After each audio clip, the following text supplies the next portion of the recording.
Hi friends, in this video we'll study chapter number 7 Post Independence India Part 2 of Social Science Class 9 GSEB NCERT syllabus। दोस्तों इस video में हम 7वां part करेंगे post independence India का। ये उसका दूसरा हिस्सा है। ये सोशल साइंस सब्जेक्ट में से है, 9वीं कक्षा की NCERT GSEB सिलेबस में से है। So as you might be aware, we have divided this chapter into 4 parts and we'll be doing the second part over here। दोस्तों जैसे आपको जानकारी होगी, हमने इस वीडियो को 4 हिस्सों में विभाजित किया है। हम दूसरा हिस्सा यहाँ कर रहे हैं।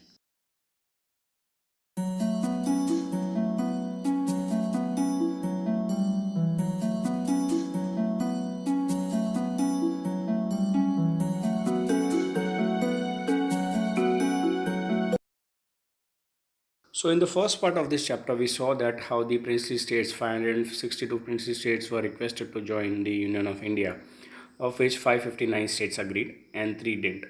But post that, with the help of Mr. Sardar Patel and the leaders that he had with him, it was easily possible for us to get Junagadh and Hyderabad to merge in India. But Kashmir issue never solved and it's still not solved. दोस्तों इस chapter के पहले हिस्से में हमने देखा कि कैसे आज़ादी मिलने के बाद भारत में 562 रजवाड़े जो थे, प्रिंसली स्टेट्स थे, उसमें से 3 स्टेट्स को छोड़ के हैदराबाद, जूनागढ़ और Jammu and Kashmir in 3 states को छोड़ के बाकी सारे स्टेट्स इंडिया में विलीन हो गए। लेकिन इन 3 को कन्विंस करना डिफ़िकल्ट था। हैदराबाद विलीन हो गया, जूनागढ़ विलीन हो गया, लेकिन पाकिस्तान के साथ जो कश्मीर का इशू था वो अभी भी सुलगता रहा है और उसका सॉल्यूशन हमको नहीं मिला था। And we further know that Pakistan attacked Kashmir, and for our military to be sent to protect the people of Jammu and Kashmir, consent was taken by the government of India, and then the military was sent to protect the people of Jammu and Kashmir. But by that time, some part of Kashmir and Ladakh was already occupied by Pakistan, and then there was ceasefire that was called on by the UNSC, United States Security Council, and till date that part is still been a part of that part of Kashmir is still with the part of Pakistanis। तो हमने देखा कि इसके बाद पाकिस्तान ने कश्मीर पे हमला किया, अपने आप को बचाने के लिए मिलिट्री हेल्प मांगी थी वहाँ के राजा ने, जो हमने भेजी है कंडीशन पे कि आप हमारे साथ विलीन हो जाओगे। लेकिन जब तक हमारी मिलिट्री वहाँ पहुँचे, पाकिस्तान ने हमला कर काफ़ी सारा हिस्सा अपने अंदर ले लिया था। यूनाइटेड स्टेट्स सिक्योरिटी काउंसिल में ये इशू गया, वहाँ से सीज फायर ज़ाहिर किया गया और वो जो हिस्सा पाकिस्तान के पास था वो आज भी उनके पास ही है। Friends, before we continue with this chapter, I request you to please subscribe with our channel ज्ञान गुरुवाणी। दोस्तों इस पार्ट में आगे बढ़ने से पहले मेरा रिक्वेस्ट है आपसे कि आप हमारी चैनल ज्ञान गुरुवाणी के साथ सब्सक्राइब कीजिए। तो सब्सक्राइब करने के लिए मैं आपको 5 सेकंड देता हूँ, जल्दी से जल्दी सब्सक्राइब कीजिए, जल्दी चलो। 5 4 3 2 1 0। Thank you, thanks a lot दोस्तों। चलो आगे बढ़ते हैं पार्ट में। Merger of French and Portuguese colonies. India emerged as an independent and sovereign state on 26 जनवरी 1950। तो 26 जनवरी 1950 को भारत एक इंडिपेंडेंट और सॉवरेन स्टेट बनकर ऊपर आया। But certain colonies of French and the Portuguese were still under their control. लेकिन कुछ colonies French की और पोर्चुगीज़ की उनके कंट्रोल में थी, मतलब पोर्चुगीज़ और फ्रेंच के कंट्रोल में थी। Union of India appeal to the French control Pondicherry and the Portuguese controlled Diu, Daman and Goa to merge with India। तो भारत सरकार ने, यूनियन ऑफ इंडिया ने, फ्रेंच के कंट्रोल वाली पौंडीचेरी और पोर्चुगीज़ के कंट्रोल वाली दीव, दमन और गोवा को रिक्वेस्ट की कि इसको हमारे साथ मर्ज कर दिया जाए। People of these colonies wanted desperately to join the Union of India. यहाँ के लोग एकदम डेस्परेट थे, उत्सुक थे और आतुर थे बहुत कि वो इंडिया में विलीन हो जाए। They started vigorous movements against for this purpose. और इसी कारणवश वहाँ के लोगों ने बहुत विगरस मूवमेंट्स चालू कर दिया, आंदोलन करना चालू कर दिया। The French tried to suppress these freedom movements. और ये आज़ादी के जो मूवमेंट्स चल रहे थे, फ्रेंच ने उसको दबाने की कोशिश की। In a mammoth meeting organized at Pondicherry, people gave the French government the Hind छोड़ो स्लोगन, लीव इंडिया करके 1948 में। तो फ्रेंच लोगों ने जब इसको दबाने की कोशिश की तो पौंडीचेरी के लोगों ने हिंद छोड़ो करके एक आंदोलन चालू किया, एक स्लोगन भी लगाया। ये 1948 में हुआ फ्रेंच गवर्नमेंट के against. the Indian government started negotiation for peaceful solution of the Pondicherry issue with the French government.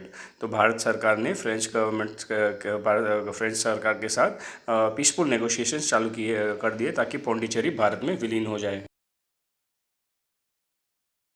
But people were not satisfied with this. लेकिन इन सारे स्टेप से यहाँ के लोग संतुष्ट नहीं थे. In Yanam, People's Liberation Army had taken over the administration in their hands on June 13, 1954. तो 13 जून 1954 को यानम में पीपल्स लिबरेशन आर्मी ने अपना पूरा एडमिनिस्ट्रेशन अपने हाथों में ले लिया था. The French government realise people's rage and was compelled to start negotiation with the Indian government. तो लोगों की रेज जो चल रहा था, उनके जो आंदोलन चल रहे थे, ये देखकर फ्रेंच गवर्नमेंट के पास कोई ऑप्शन नहीं था कि उसके अलावा वो लोग नेगोशिएशन चालू करें, और कोई ऑप्शन नहीं था. तो उन्होंने भारत सरकार के साथ नेगोशिएशन चालू कर दिए. All the French colonies Karaikal, माहे, Yanam and Chandranagar were handed over to India for further reconstruction on 31st October 1954. तो 31 अक्टूबर 1954 में सारे फ्रेंच कॉलोनीज कराईकल, माहे, यानम और चंद्रनगर ये सारे भारत सरकार को दे दिए थे रिकन्स्ट्रक्शन करने के लिए इसका. And further they were later taken under union territory of Pondicherry. और आगे जाके ये सारे यूनियन टेरिटरी जो बनी पौंडीचेरी, उसके अंदर उसका कंट्रोल दिया था. With the reconstruction of Indian states, Pondicherry had Karaikal in Tamil Nadu, Mahe in Kerala, Yanam in Andhra Pradesh and Chandranagar in West Bengal.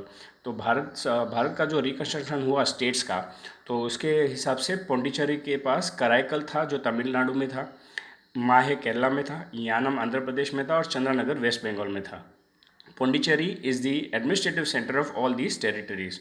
और पौंडीचेरी ये सारे सेंटर्स का एडमिनिस्ट्रेटिव सेंटर्स बना. Merger of Diu, Daman and Goa. On 15th August 1947, political leaders and satyagrahis entered Diu, Daman and Goa. 15 अगस्त 1947 को political leaders और सत्याग्रहीज ने द्यू, दमन और गोवा में एंटर किया हमारे आज़ादी के दिन. In free Goa agitation thousands of volunteers died. तो गोवा को आज़ादी दिलाने का जो एजिटेशन था, जिसका नाम रखा था फ्री गोवा एजिटेशन, इसमें बहुत सारे वॉलंटियर्स ने अपनी जान गंवाई. As attempts such as negotiation, persuasions and satyagrahas proved to be unsuccessful, the Indian government decided to begin Operation Vijay to liberate Goa. तो जितने भी प्रयास किए गए थे, नेगोशिएशन किए थे, परसुएशंस किए थे और सत्याग्रह चले थे, ये सारे विफल थे. उसके वजह से भारत सरकार ने फिर क्या डिसाइड किया कि ऑपरेशन विजय करके हम लोग ऑपरेशन विजय नाम का एक माहौल चलाएंगे, हमला करेंगे और गोवा को फ्री करेंगे. On the midnight of December 18, 1961, Portuguese Governor De Silva surrendered to the Indian government. तो मध्य रात्रि को 18 दिसंबर 1961 को पोर्चुगीज़ के जो गवर्नर थे डी सिल्वा, उन्होंने भारत सरकार को अपना आत्मसमर्पण कर दिया. नाउ दोस्तों ये ध्यान देना है, दिस इज़ दिसंबर 1961, हमारे आज़ादी के 14 साल बाद ये मुहिम चल रही थी. तब तक ये सारे स्टेट्स हमारे अंदर नहीं आए थे. The Indian army captured Goa, Diu Daman and hoisted its flag there. तो भारतीय सेना ने गोवा को और ड्यू दमन को अपने अंडर कैप्चर कर लिया और वहाँ तिरंगा लहराया. दस the last remains of the western rule disappeared from India. तो उसी तरह जो आखिरी वेस्टर्न रूलर्स थे भारत से गायब हो गए. Again this happened after 14 years of independence के 14 साल बाद ये सब हुआ. So on 12th March 1962, Goa, Dadra Nagar Haveli, Daman and Diu were merged with the Union of India. तो 15 साल बाद मतलब 12 मार्च 1962 को गोवा, दादरा नगर हवेली, दमन एंड ड्यू ये सारे भारत के में विलीन हो गए. These states were known as the Union Territories. अब इन स्टेट्स को यूनियन टेरिटरीज बना दिया था. On 30th May 1987, Daman and Diu were separated from Goa. तो 30 मई 1987 को द्यू और दमन को गोवा से अलग कर दिया गया था. 1987 में, याद रखना ये चीज़.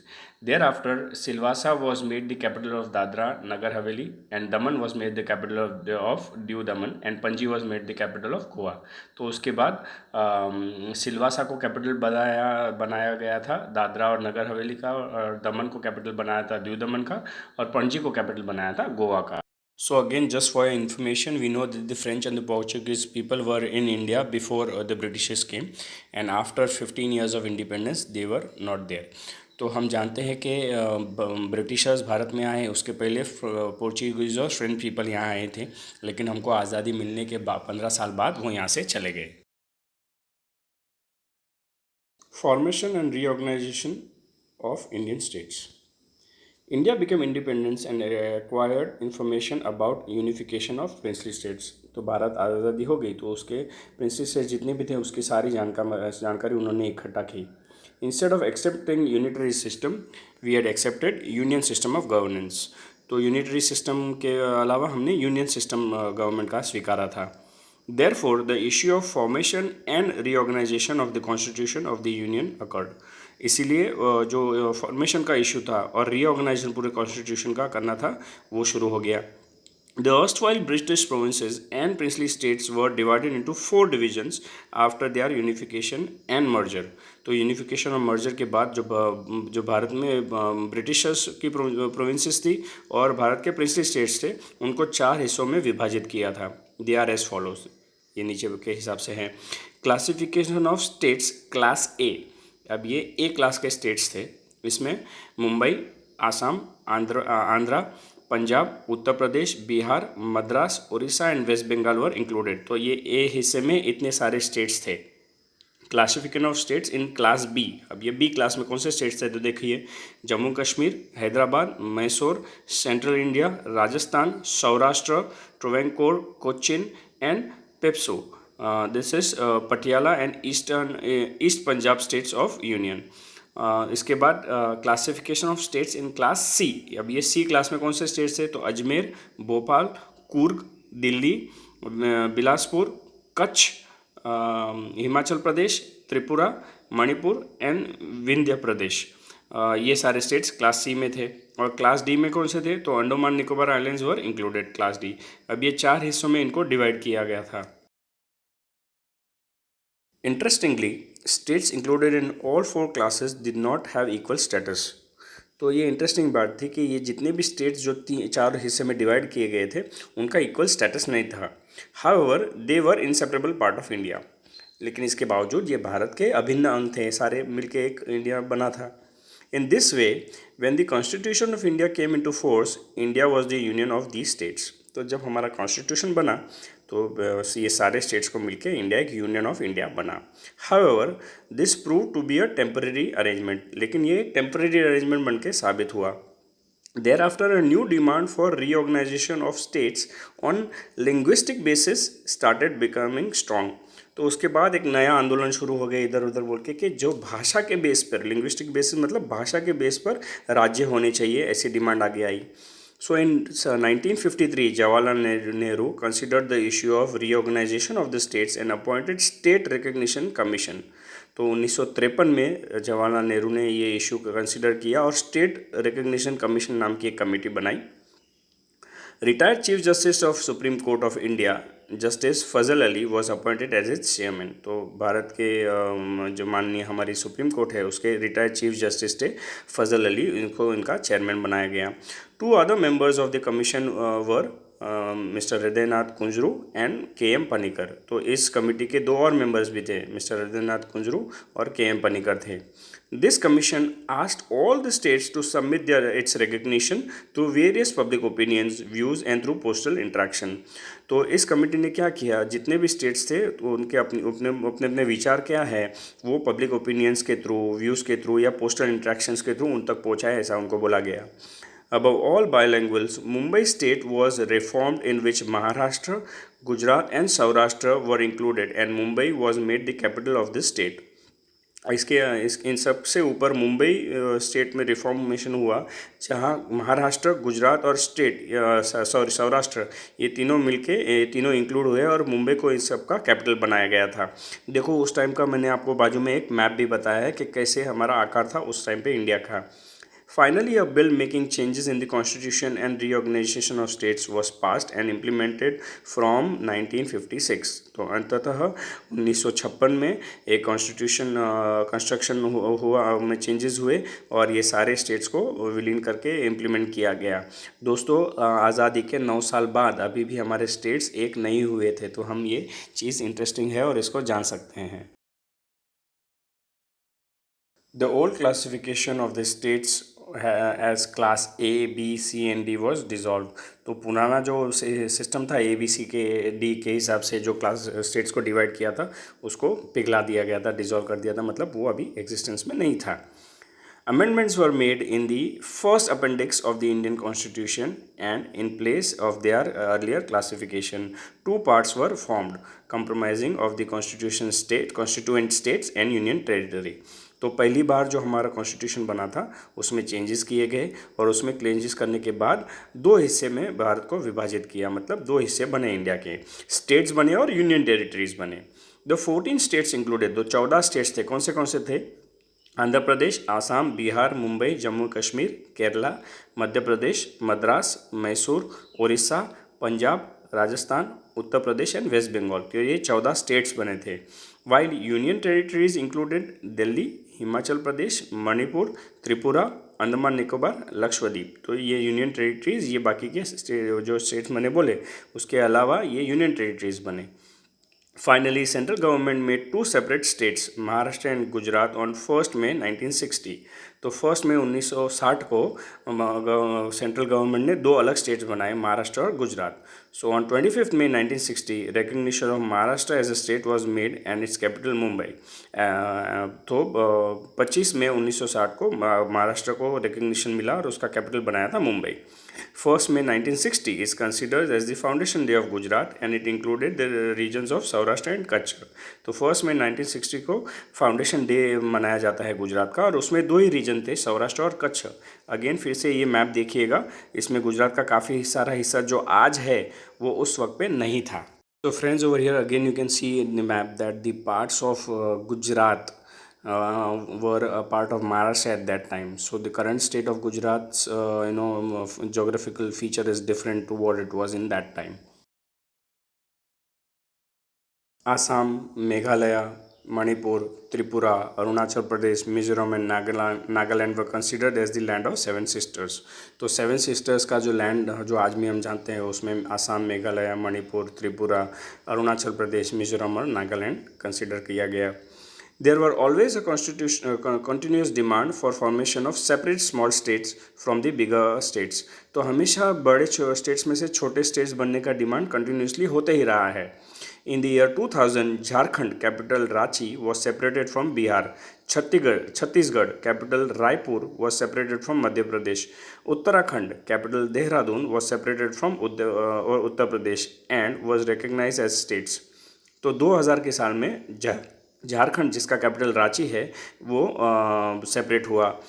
उसके बाद बिहार में से फिर छत्तीसगढ़ अलग हुआ मध्य प्रदेश में से, उसका कैपिटल रायपुर था। और उत्तराखंड अलग हुआ उत्तर प्रदेश में से, उसका कैपिटल देहरादून था और इनको अपना रिकग्निशन मिला। In 2014, Telangana was recognized as a separate state from Andhra Pradesh. 2014 में भी तेलंगाना जो लास्ट स्टेट हमारा बना वो आंध्र प्रदेश से निकल के अलग स्टेट बना। Even today, the demand for various separate states has been going on. The latest one being the Vidarbha recognition of Maharashtra. आज भी काफ़ी सारे स्टेट्स में सेपरेशन की बातें होती रहती है। लेटेस्ट अगर आपने सुना होगा तो विदर्भ रीजन को महाराष्ट्र से अलग होने की बातें की जा रही है। So in this part of the video, we understood that even after 15 to 17 years of the independence, Indian colonies were, desperate to be united into the Indian Union of India, and French colonies, Portuguese colonies were merged. तो भारत को आज़ादी मिलने के 15 साल बाद तक ये process चलता रहा, जहाँ काफ़ी सारे प्रोविंसेस जो फ्रेंच और पोर्चुगीज़ के अंदर थे वो भारत में आके विलीन हो गई। After this even till date as we've seen till this latest request of Vidarbha is still going on. तो उसके बाद आज तक ये 3 स्टेट्स तो हमारे 2000 के साल के आसपास बने, लेकिन 2014 में तेलंगाना एंड में बना और अभी विदर्भ की भी बातें हो रही है। So friends, this is the quiz for the second video. दोस्तों, ये प्रश्न उत्तर आपके लिए है सेकंड वीडियो के लिए। Please pause this video and search for the answers and reply the answers in the comment box below. दोस्तों, दूसरे वीडियो के ये क्वेश्चंस है जिसके आंसर्स आपको कमेंट बॉक्स में भेजने हैं। इस वीडियो को अगर ज़रूरत पड़े तो पॉज कीजिएगा। Friends, the second part of our chapter finishes over here. If you have any doubts, please revisit the video again. दोस्तों, हमारे पार्ट का दूसरा हिस्सा यहाँ ख़त्म होता है। अगर आपको कुछ डाउट्स हैं तो वीडियो फिर से प्ले कीजिएगा। This is Kanhaiya Patel. Bye and have a nice day. जय स्वामीनारायण।